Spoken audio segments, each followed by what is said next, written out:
I am with RE/MAX specialist Maria Raymer, and we are talking about inflation and how that could potentially impact real estate investments. So first of all, good to see you again. Nice to see you, Jordan. Let's define inflation before we kind of get into all the details. Okay, so inflation is when the cost of goods and services rise and the value of the dollar drops. So basically, things cost more. You're spending the same amount of money, but it costs more. Right, and so can you give us some examples then of how real estate can act as a hedge against inflation? Yeah, so that's such a great question. When you buy real estate, you're locked in at a particular sales price. Okay. Typically, the market goes up and the price of your investment goes up, but the price that you paid is locked in.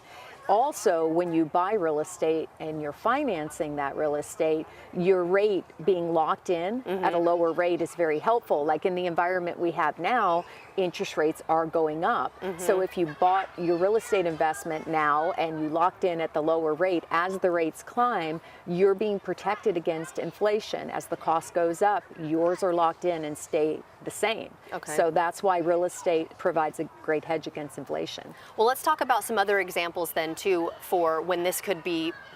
Let's talk about real estate investments other than buying a home. Okay. What are some benefits to that during inflation? Yeah, this is a great time to pick up rental properties, to invest your money in real estate. Even though things are more expensive than they were, they're still continuing to go up. So it's a great time to pick up a rental investment. Even myself, I picked up a couple condos this year to put renters in there.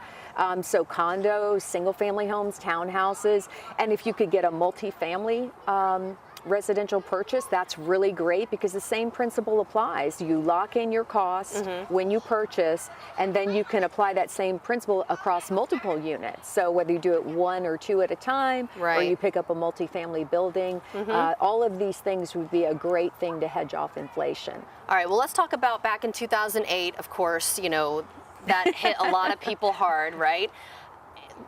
If it hit someone hard and they're scared that that could happen again, how do you alleviate some of their worries? Yeah, so it's, you know, I understand the fear, but things have changed so much since 2008, and the same things don't apply anymore. Why the market crashed then, they're just not in this market now. However, if you look at that over the long period of time, real estate always does perform. And if owners had held their investments and not sold at that time, they would have found that their equity would have come back and they would have the equity back in those properties. And remember, even in that time, a lot of homeowners were displaced and had to go into rentals. So rental investments were thriving even back then.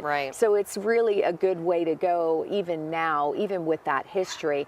But, you know, again, if you look back at the real estate history, it always, in the long run, it does perform, it protects wealth, and it always, now and in the future, will provide a hedge against inflation. It's nice to know that you can get locked in and it wouldn't impact you, really, so that's really great. Well, let's say someone is ready to take that investment, right? Call me. I was about to say, how do they get in touch with you? Go to mariaraymer.com, reach out to me. I'd be happy to explain everything to them in more detail so they could feel comfortable with either purchasing for themselves or picking up some rental properties. Well, I'm glad we were kind of able to let people know that, hey, it doesn't mean that things are going in the wrong direction, but it might be good to have some investments just in case. Absolutely. All right, well, it's good to see you. Thank you too, again. Jordan. Thank you. And if you'd like to see this segment again, just head on over to our website, firstcoastliving.net.